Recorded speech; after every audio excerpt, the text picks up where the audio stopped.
The term Star Destroyer is thrown around a lot in the Star Wars universe. Of course, when we say Star Destroyer, you'll likely think of the Imperial-class of Star Destroyer, but others may think of the Venator-class Star Destroyer in service to the Galactic Republic. The truth is, there's been a ton of Star Destroyers in the Star Wars universe, so why don't we take a look at all of them? Hello, I'm Captain Jack and welcome to the Hangar Bay. On this channel, we take a deep dive into the best starships, technology and more from your favourite sci-fi universes. Remember, for the latest videos, make sure to hit that subscribe button and let us know what you think of these ships in the comments below. Okay everyone, while you're watching this video, comment down below which of these Star Destroyer designs you would actually like to command. Is it a First Order one, or an Imperial one, or maybe something completely different? Get commenting and see what I picked by the end of this video. We'll start by looking at Star Destroyers from the canon of the Star Wars universe.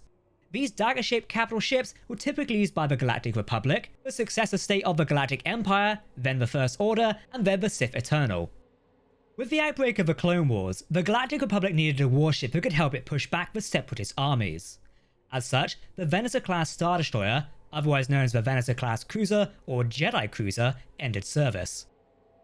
The Venator actually has the distinction of being the first class of Star Destroyer manufactured by Kuat drive yards. This versatile design would serve the Republic well as their capital ship, taking on roles as both a combatant ship for ship-to-ship naval warfare, but also capable of operating as a starfighter carrier or troop transport. The Venator-class came in at 1,155 meters in length, 548 meters in width, and 268 meters in height. Powerful deflector shields defended the Venator, while it possessed an assortment of offensive weapons for combat operations. The vessel design would generally consist of 7,400 personnel, including officers, pilots, and enlisted crew. However, the starship could carry around 2,000 troops along with 7,000 metric tons of cargo. One of the main features of the Venator was its wide array of hangar space. The forward main hangar ran down the center of the vessel. It would feature bays for starships, walkers, shuttles, or just about anything you wanted to park there on either side. Towards the rear of the passageway, doors in the floor would be able to open, leading to an area where the likes of Republic frigates would be able to dock. The Venator also had two independent docking areas on either side of the vessel. These were protected by blast doors, but were able to house a variety of craft. The most defining feature of the Venator design was the dual bridges. The starboard bridge served as the primary command center of the starship, and the port bridge was dedicated to starfighter operations. In terms of weapon systems, 8 double-barreled DBY-827 heavy turbolaser turrets were the primary weapons. 4 were located on either side of the bridge area. Numerous anti-starfighter cannons made up the point defense of the vessel. During the later stages of the war, AV-7 artillery cannons were installed on board, allowing for greater firepower during broadside attacks. Near the front of the ship, the Venator-class had 2 sets of medium dual turbolasers located along the hull trench, one on each side. Venators were deployed into the Clone Wars early on, and saw battles in some of the earliest conflicts, like the Battle of Christophsis. Throughout the Clone Wars, they performed favourably, generally operating in groups of 3 when not in a larger Republic fleet. The Battle of Coruscant saw one of the largest Republic fleet deployments. Many Venator-class Star Destroyers rushed to defend the Republic capital of Coruscant. With the end of the Clone Wars, the Venator Star Destroyer would see the removal of its red markings. Instead, the vessel is now typically seen in grey to denote its Imperial affiliation. The new Imperial Navy would still make use of the Venator-class, but were planning on phasing them out. The Imperial-1 design would soon begin to phase out the Venator-class design. The Imperial-class Star Destroyer was the Imperial Navy's successor to the Republic's Venator-class Star Destroyer. The first iteration had a length of 1,600 meters. This design was commonly considered the face of the Imperial Navy, if not the entire Galactic Empire. The power of the Imperial-class was immense. Just a single one of these Star Destroyers was able to subjugate a world as a whole, or waste it through an orbital bombardment. At a length of 1,600 meters, a width of 985.17 meters, and a height of 455.40 meters, the Imperial Star Destroyer was characterized by its wedge shape. As a capital ship, it was bristling of weapon emplacements, loaded with assault troops and boarding craft, as well as carrying TIE fighters. Those serving on an Imperial Star Destroyer were typically some of the finest crewmen in the Imperial Navy. During the Imperial era this was. In terms of armaments, the Imperial-1 Star Destroyer was equipped with 60 Tamer-back XX-9 heavy turbolaser batteries, 60 Borstal NK-7 ion cannons, and 10 Phylon Q7 tractor beam projectors. However, the heaviest and largest weapons on board the vessel design were the combined 6 dual-heavy turbolaser turrets and 2 dual-heavy ion cannon turrets. These were situated each side of a dorsal superstructure, flanking the command tower. Each turbolaser had a diameter of 50 meters and was capable of ripping through heavy armor and overloading shields. Speaking of shields on board an ISD were powerful, able to withstand a direct collision with the likes of a GR-75 medium transport, with no visible damage to the hull. 2 shield-generated domes were situated on top of the command tower, each side of a tractor beam targeting array. 2 hangar bays were situated on the underside of the Star Destroyer. The primary attack hangar was used to host transports and visiting shuttles. The other hangar would hold the Starship's starfighter squadron. Another small bay on the opposite side of the attack hangar was used to take on board returning TIE fighters. The Star Destroyer was also equipped to carry 80 AT walkers, 80 ST or 80 DP walkers, and around 15 Imperial troop transports. Engine systems on the Star Destroyer comprise 3 main Destroyer 1 ion engines and 4 Gemini 4 ion engines. These were all located on the aft section of the Star Destroyer. The crew component of an ISD totaled out anywhere between 37,000 and 47,000. This would include around 9,000 officers, 27,000 enlisted personnel, which included Navy troopers and ground crews, and there were also thousands of various droids on board. Generally, a Star Destroyer could operate with a minimum crew of 2,000 personnel at a push. As a technological successor to the Venator-class Star Destroyer, the Imperial Star Destroyer was first deployed to sectors and systems that were beyond the reach of the Republic law. With this, they would crush any signs of resistance or rebellion. As such, the ISD became a symbol of the New Order. While the Imperial-1 class would eventually be replaced by the new and improved Imperial-2 class, which we'll discuss in a moment, the ISD would still last well beyond the fall of the Galactic Empire. The second iteration of Imperial Star Destroyer was almost indistinguishable from its predecessor, so you'd be forgiven for thinking there was only one design. There were several key differences with the second iteration. A communications tower was installed between the 2 deflector shield domes, instead of a tractor beam targeting array. There was heavier armaments installed, a new reinforced hull, and more advanced deflector shields. Like all Imperial-class vessels, the Imperial-2 class Star Destroyers were armed with 60 turbolaser batteries, 60 heavy ion cannon emplacements, and 10 tractor beam projectors. However, the improved armament did consist of 8 octuple turbolaser batteries, 4 on the port and 4 on the starboard. 6 dual concussion missile turrets were also installed on board. As with the previous version of the ISD, the design would carry many TIE fighters on board and had room for shuttles and more. 9 years before the Battle of Yavin, Kuat Drive Yards had ceased manufacturing the Imperial-1 class, with the last ship being the Devastator. A few years later in 5 BBY, Kuat would begin production of the Imperial-2 class design and start rolling them out. Many ISD Mark IIs would go on to serve in major battles of the Galactic Civil War. Following the downfall and collapse of the Galactic Empire after the Battle of Endor, the successor government, called the New Republic, would eventually capture numerous Imperial Star Destroyers. While some would serve the New Republic Starfleet, others would be destroyed or scrapped for various other purposes, such as the Starhawk project. An early Imperial design that fitted into the Star Destroyer family was the Secutor-class. This was a type of Star Destroyer, carrier, and battlecruiser used in the early days of the Galactic Empire. This was possibly the largest dedicated starfighter carrier in the Imperial Navy. It was heavily armed with turbolasers, ion cannons, and tractor beams. The vessel was commonly used as a command ship or flagship. At a length of 2,200 meters, the Secutor-class was armed with 15 heavy turbolaser batteries, 15 light turbolasers, 10 battleship ion cannons, 5 battleship ion cannon batteries, and various other weapons, along with 12 hull-mounted tractor beam emitters. 144 starfighters were able to be carried on board, along with numerous other shuttles and landing craft. Ground assault vehicles, including the AT series walkers, were also kept on board. While an Imperial design, the Secutor-class bore a strong resemblance to the Venator-class Star Destroyer due to the twin bridges. It seemed the Secutor-class was not a massively popular design, as not many were in service to the Galactic Empire. Inspired by the dagger-shaped design of the old Empire's vessels, the First Order would design and launch the Resurgent-class Star Destroyer. The successor design was almost twice the length of the old Imperial-class Star Destroyer. This class of warship was also known as the Resurgent-class Battlecruiser, or simply the First Order Star Destroyer. The Resurgent-class measured at 2,915.81 meters long, 1,483.5 meters wide, and a height of 496.89 meters. As the name suggests, the Resurgent-class was able to demonstrate the might of the emergent First Order throughout the galaxy. The class design featured over 1,500 turbolasers and ion cannons. Additionally, to complement the vessel's offensive systems, 8 dorsal heavy turbolasers, in pairs of 4, were located on each side of the main tower. 2 triple-barreled heavy turbolaser cannons were on the underside, in front of the main hangar. If that was not enough weapons, smaller point defense turrets as well as missile emplacements also complemented the Resurgent-class's offensive systems.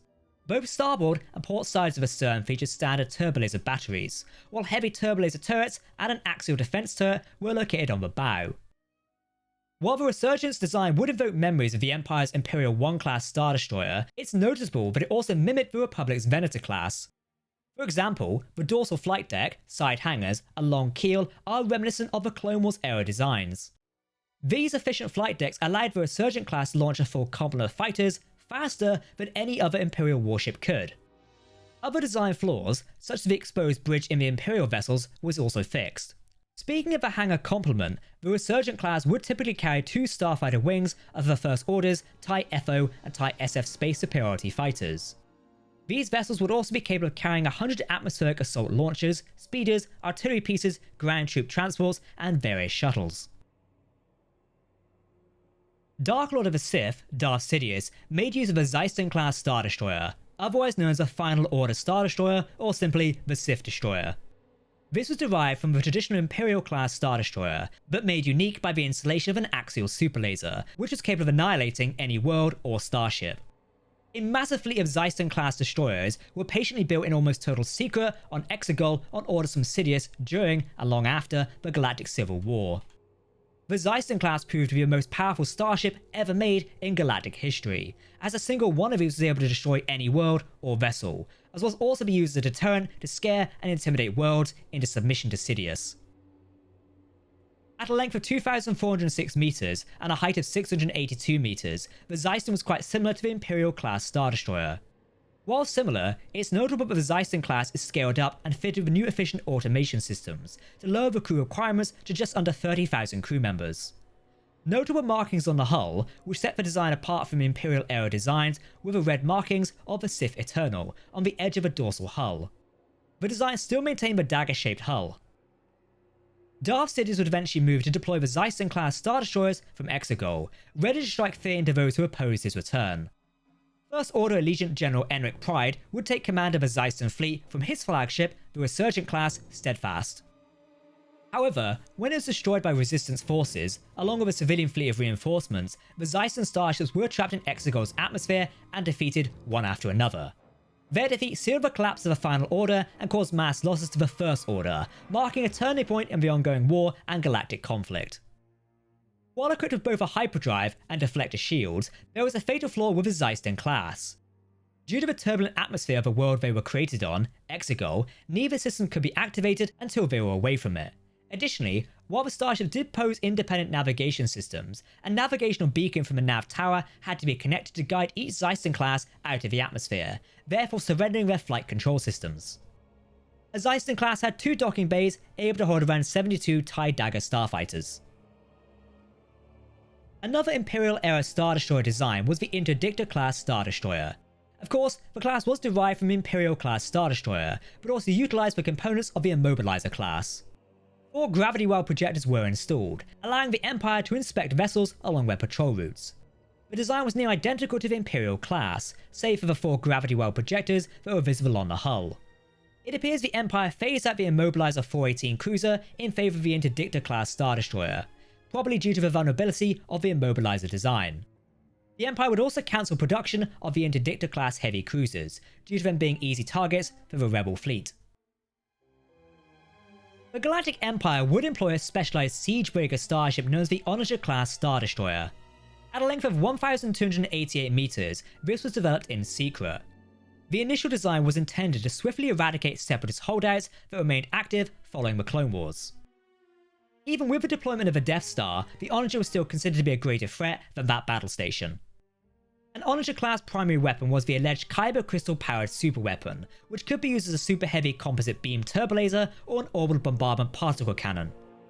These weapons would be powerful enough to engage capital ships from an extremely long range, as well as complete cataclysmic assaults on planets. Typically, the Empire would deploy the Onager as an orbital bombardment platform. The Star Destroyer design was also deployed in anti-fleet actions. Perhaps the smallest design to operate under the Star Destroyer term was the Gladiator-class. At 600 meters long, the Gladiator was initially designed to escort larger starships during the Clone Wars. During the reign of the Galactic Empire, the design was repurposed to operate as an independent, long-range patrol vessel. The Gladiator design was capable of performing system patrols, orbital bombardments, escort missions, and generally pacifying troublemaking star systems. The Gladiator-class was armed with 12 turret-mounted dual-light turbolasers, 10 turret-mounted medium laser cannons, 10 assault concussion missile launchers, and 8 medium tractor beam projectors. The onboard complement would consist of 24 starfighters, 80 SDs, shuttles, and landing craft. Originally commissioned by the Republic Navy, the Victory-class Star Destroyers came at a length of 900 meters. One of the key identifiable design traits of a Victory Star Destroyer was a protruding antenna from a command bridge. Additionally, a spherical pole extended horizontally from the starboard side of the tower. The Galactic Republic created the first version of the design, which would be plagued by design issues requiring constant maintenance.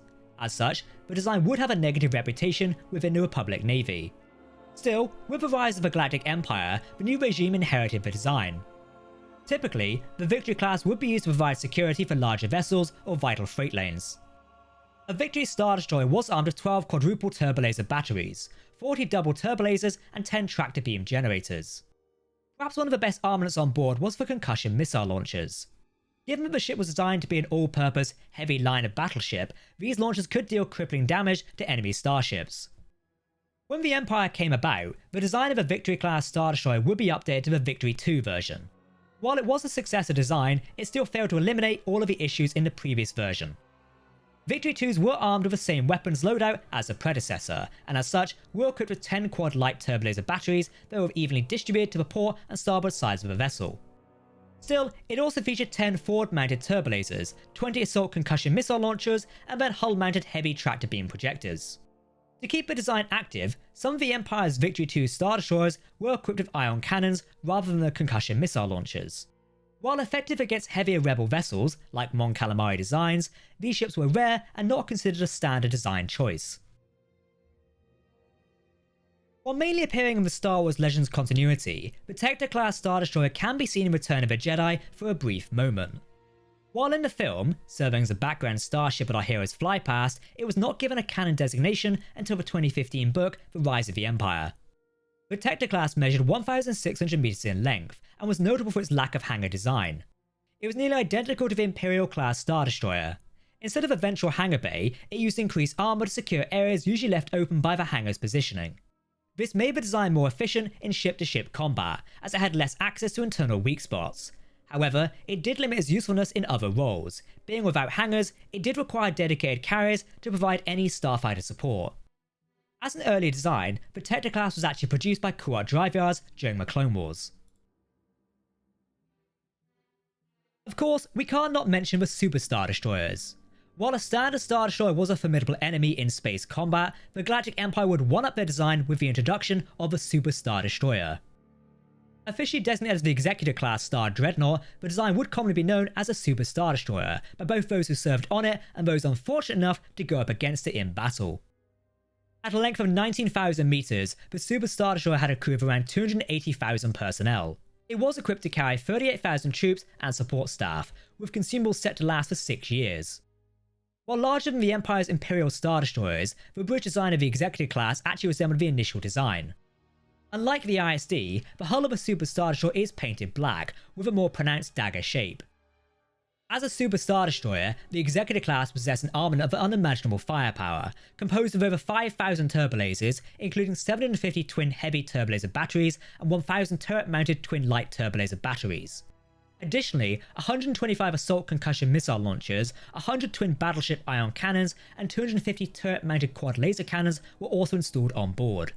The onboard complement would consist of a 144 TIE series of starfighters, which included interceptors, standard fighters, bombers, and more. While development of the Executor-class was held back due to the demanding resources of the Empire's Death Star, the Imperial Navy eventually had a few of these massive starships in service. The Executor, named after the class, was in service to a Dark Lord of the Sith, Darth Vader, as his personal command ship. The sister ship of the Executor, the Resurgent-class, was eventually commissioned, and for the record, I'm not sure how you pronounce that. Several other ships were launched, known as the Annihilator, the Arbitrator, the Eclipse, and the Ravager. The actual number of launched Super Star Destroyers remained a heavy debate among the Rebel Alliance. The Executor was destroyed at the Battle of Endor in 4 ABY. Following the defeat of Emperor Palpatine, Darth Vader, and the second Death Star at that battle, the New Republic would destroy 5 Super Star Destroyers in the following years. The only Super Star Destroyer not accounted for was the Eclipse, which was the personal Executor-class of the Emperor. It apparently vanished from records. While the Resurgent-class Star Destroyers were the symbol of the First Order's dominance and technological prowess, the Mega-class Star Dreadnought, otherwise known as the Mega-class Star Destroyer, was designed for a unique purpose. At a width of more than 60 kilometers wide and almost 13 kilometers long, 8 Resurgent-class Star Destroyers were capable of docking with the Mega-class Star Dreadnought. The dimensions of its vessel design made it one of the largest starships ever built in the galaxy.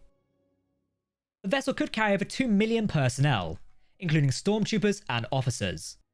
The Mega-class had onboard factories, foundries, or processing departments, and at least 2 shipyards. The one and only Mega-class in service to the First Order was the Supremacy. As we mentioned, this vessel served a unique purpose. While being the flagship of the First Order Supreme Leader Snoke, the vessel also served as the de facto capital of the First Order. This allowed the regime to not be locked to a single planet in the galaxy, and it also kept the leadership safe in times of conflict. Well, almost. While a mobile capital, the Mega-class was able to defend itself. It was armed with heavy turbolasers, anti-ship missile batteries, and tractor beam projectors. The ship also carried large amounts of various military vehicles for planetary deployment. These include, but are not limited to, dropships, all-terrain armoured transports, all-terrain scout transports, and the First Order's all-terrain mega-caliber 6 walkers. Another feature of a Mega Star Destroyer was the onboard hyperspace tracker, which allowed it to track Rebel and Resistance ships as far as they escaped. Okay, let's talk about Star Wars Legends. Now, there are quite a few Star Destroyers that pop up in the continuity of the Star Wars Legends content. However, we're just going to mention some interesting ones, as if we did them all, we'd probably be here all day. If you'd like us to do a Legends video on Star Wars Star Destroyers, do let us know in the comments. One of the most iconic designs from the Legends continuity is the Nebula-class Star Destroyer, also known as the Defender-class Star Destroyer. This was the most powerful warship design in service to the New Republic's fleet. The Nebula-class was only 1,040 meters, which is only about 65% the length of an Imperial-class Star Destroyer. However, the design was built to be a match for the Imperial II. Still, the design and structure of the Nebula were a departure from the Imperial starship designs, especially with the lack of a command tower. Given a similar design style, the Nebula was often mistaken for an Imperial design, mainly due to the angular design style. Armaments of the design consists of 40 heavy turbolaser batteries, 40 turbolaser cannons, 20 ion cannons, 8 tractor beam projectors, 8 assault concussion missile tubes, each equipped with 30 missiles, and then pulse cannons the size of turbolasers. This was a tremendous amount of firepower for a ship of this size. After multiple delays due to various war campaigns, the Nebula-class became the last of the 8 new Starship designs to enter service, finally coming in 15 ABY. One of the first starships to enter service was the Obi-Wan, of course named for the Jedi Master Obi-Wan Kenobi. In Legends, 100 years after the Battle of Endor, the design of a Pelion-class Star Destroyer was brought about. This design was produced by Kuat Drive Yards to serve as part of the Fel Empire's Starfleet. At around 1,600 meters in length, the class design was heavily armed. As the class name suggests, it was named in honor of former Imperial Grand Admiral Gilead Pelion. The class was often used as a command ship and combined certain elements from Star Dreadnoughts like the Executor-class and earlier Star Destroyers like the Imperial-class. So that's our overview of every known Star Destroyer class in the Star Wars universe. Of course, while we've been looking at canon designs, we've also touched on some from the Legends continuity as well. But if you'd like to see more Legends Star Destroyers, comment which design we should look at in the comment section below. Which of these starships would you like to take into battle? For me, I think it might be the Resurgent-class. And that's the end of this video. I've been Captain Jack in the Hangar Bay. Remember, if you're talking about science fiction, we want to hear about it.